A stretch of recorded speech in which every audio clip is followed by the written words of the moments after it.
brings us to, hey, it's always an exciting time in Newport, but this week it's been extra special. That's right, because the Ocean Race has made its stop. The 11th hour racing team arrived in their home port of Newport on May 10th. This is so cool, during leg 4 of the Ocean Race. Very cool. Now, they came all the way from Brazil, and they are with Will in Newport this morning. Look Good at morning, this Will. in the sunglasses. Hello. Look, it's so bright out here in Newport. I mean, we had to put the shades Corey on Hart today. in the house. Hey, good morning. That's right. Future's so bright, I got to wear shades. Good morning, everybody, and it is Friday, and what better place than right here in Newport today with the team from the 11th Hour Racing. Francesca Klepchik is one of the sailors on board this beautiful ship that we were lucky enough to be on last year as well. It's good to see you. Yeah, good to see you again. Sorry for my voice. That's okay. Look, it's a bit cold in Newport. It is a bit cold in Newport this morning. Hey, can you just tell us about what it is like, because you folks left from Brazil, you crossed the finish line here in Newport in first place. What is that feeling? Because being on one of these, while it looks glamorous, is a lot of work. No, for sure, it's a lot of work, especially in the last leg. We've been on the water for 17 days, and we switched the lead with the second boat 17 times. So it was pretty intense racing. And of course, coming in first in our home port in Newport, it's just a special feeling, you know. It's an American flag boat. 11 Hour Racing is from Newport, and most of the guys on board are actually locals. So it's just a mix of amazing feelings when we cross the finish line, especially here. This boat is really unbelievable the way it cuts through the water. I've been watching a lot of the videos that you folks post online. For anyone who's never maybe seen a boat like this or had been lucky enough to be on a boat like this, can you give us a little background about how fast this goes? Yeah, so the peak speed is extremely high. Like it almost hit 40 knots. Of course, it's not sustainable in time to just keep sailing at 40 knots. So sometimes we actually have to slow down, and it's kind of interesting for a boat, right? You always try to go faster and faster, but there are moments with big waves and really strong wind that we almost need to slow down. But we did have some average of like almost around 30 knots for more than an hour or a couple of hours, and it gets pretty intense down there. It really does get intense. What is that togetherness like? Because it's you on board with, how many other sailors are on this board? So we are 5 on board, 4 sailors and 1 OBR that is only basically in charge of the media and sending the content out of the boat. So it's basically 4 sailors for a 60-footer boat. So it's quite short-handed, but just to give you an idea, the same boat goes around the world with only 1 sailor during the round the world in solo. So the boat is made for a short-handed crew or even solo.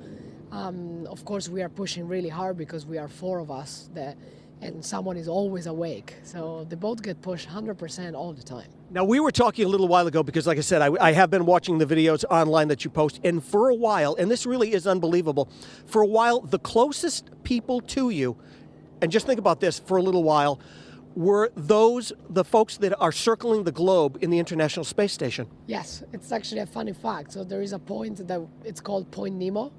It's in the middle of the Southern Ocean, and it's basically the farthest point from any land and from any human being on land. And at that point, people in space are actually our closest friends. And we've been able to have back and forth communication with them, thanks, of course, to like satellite connections. And yeah, it's quite interesting because it makes you feel how small you are in such a big ocean, you know, and it's like, oof, I'm not sure they can actually help us if something goes wrong, right, you know? Right. Yeah, so it's pretty amazing. It really is unbelievable. Thank you so much for spending some time with us. We're so happy for you and the rest of the team on board the 11th Hour racing boat. We're not done this morning. We have a lot more to go. It really is such a beautiful place to be. A lot going on down here in Newport all weekend long, and we will tell you about it in just a little bit. Back to you. The Ocean Race has made its stop in Newport, and in collaboration with the 11th Hour Racing, the race has a sustainability program called Racing with Purpose. Now, it comprises a learning program and also a series of Ocean Race summits, bringing together sailors and the world's key decision makers. Now, Will, tell us all about this program. How's it going, Will? It is going great. Look, I mean, there's not a bad place to be here in Newport this morning. And I'm here with in the OBV Action Zone with Lucy Hunt. She is the Senior Advisor of Summit and Learning. That sounds like a pretty impressive title. Thank you very much. Yes, so I work with the Racing with Purpose program that was co-founded with 11th Hour Racing, and I work on the summits, creating the content for the summit. So they're a high-level ocean conference. We had one here last Tuesday where Janet Coit from NOAA was speaking, and we had lots of other great speakers talking about how we can use this platform for change. So using the race and a sporting platform for change, especially when it comes to ocean health. So is that what Racing with a Purpose is? Yes, exactly. So within our Racing with Purpose program, it's a sustainability program for the race. And we have a science program, we have sustainable event action, we have a learning program. We've got 5,000 kids coming here over the week to learn about the ocean, how amazing it is, and how everyone can be empowered to protect it. It really is. A lot of people don't even realize how much the ocean affects everyday life for everybody on this planet, and how important it is to make sure that we preserve it, that we save it, and we keep it clean. Yeah, I think it's obvious in Newport from the food we eat. We'd be in trouble if we didn't get it here. Yes, but also the air we breathe. Sure. And it's also, so it gives us over 50% of the air we breathe, the oxygen. And then also from the climate. It's our climate regulator and it's our climate hero. So we need to look after it, from the ecosystems that you see in the One Blue Voice Pavilion around seagrass and things like that. And it really does help protect us. So I always like to say we need to protect what is protecting us. Yeah, and it really is. I mean, it's an incredible thing, and you really have some great programs. I know there are thousands of kids who are going to be down here today. Talk about what it means to you folks to inspire that next generation. Yeah, it's fantastic. So I think the kids that can have that connection with the ocean, they grow up knowing the ocean and loving the ocean, really. So when you see the children out on the water sailing here with Sail Newport, it's fantastic because they get that experiential, and then they get to learn about how important the ocean is in their lives, and then, you know, it makes them want to protect it as well.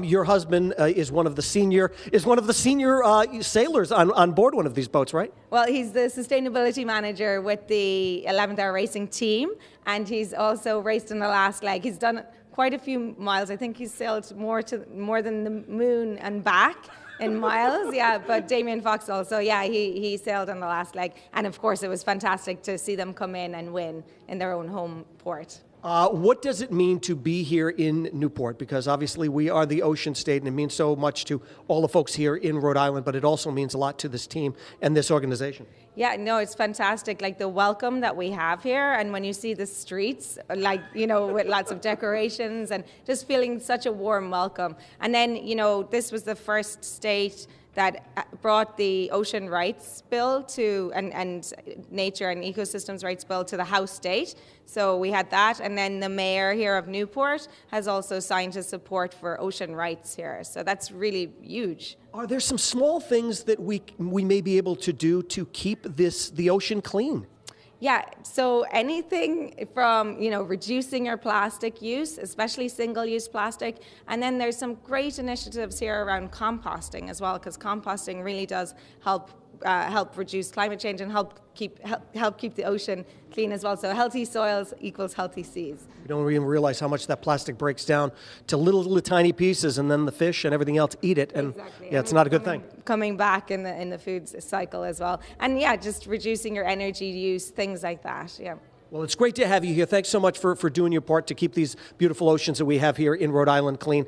And it's a lot of fun to be here. Yes, so much fun. And thank you, Newport, and thank you, Rhode Island. All right. The Ocean Race stopover in Newport has something going on for the entire family, presented by 11th Hour Racing. There is multi-sensory hologram, video, and audio shows. Very cool. It's to give visitors a new perspective on the ocean and, of course, to meet its unsung heroes. And guess what? Oh, my goodness, there he is in the big wall behind us, appearing like his own very hologram. Will is in Newport to tell us more about what's happening. Will, you are massive behind us. You look great.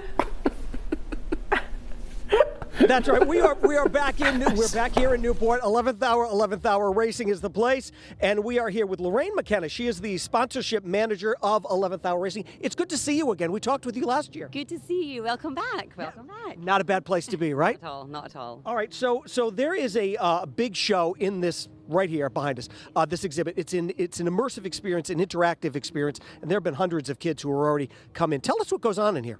Yep, so the One Blue Voice immersive experience, essentially we're bringing the beauty of the ocean to shore. It is a combination of hologram, beautiful sights and sounds of the ocean, and lots of information from the ocean itself.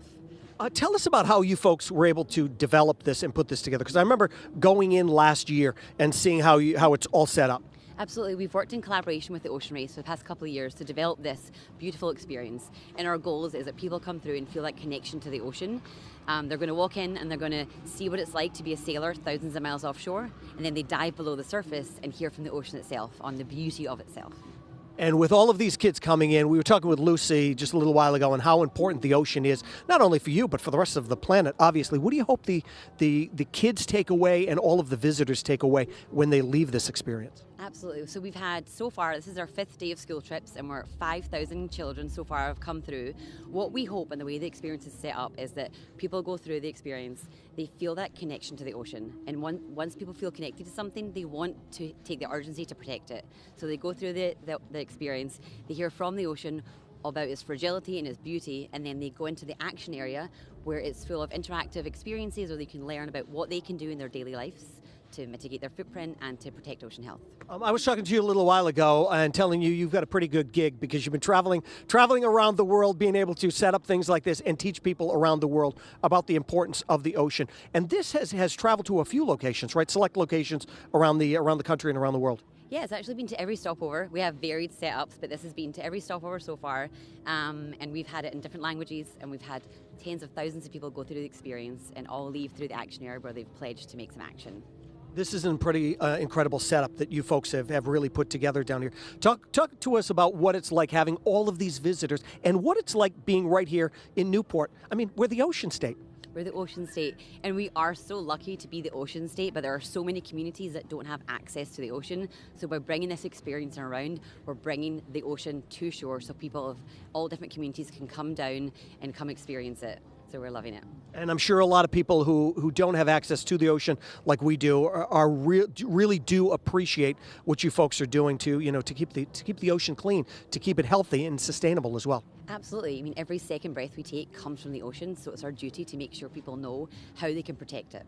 Well, we're really happy to be here today. There are so many things going on down here today and lots of great events that you folks have planned for kids, and there are like hundreds of kids showing up this morning. Absolutely. They're coming in, school buses are arriving, we're getting ready to greet them all, but it'll be great. We're so excited to have them. And your organization actually sponsors this and is able to bring all of these kids in who, look, I mean, they're in classrooms all day long, but there's nothing like actually being here and seeing it in person. Exactly, and a lot of the kids haven't even been to Fort Adams before, so we're bringing them down, letting them go through all the experiences, and as a sponsor of the race and the sustainability program, it's important for us to bring the learning program to local communities. Lorraine was a little nervous this morning, but that wasn't so bad, right? Not too bad. Not too bad, not too bad. You'll join us again next year? I'll see you next year. Okay, we'll see you next year too. All right, back to you.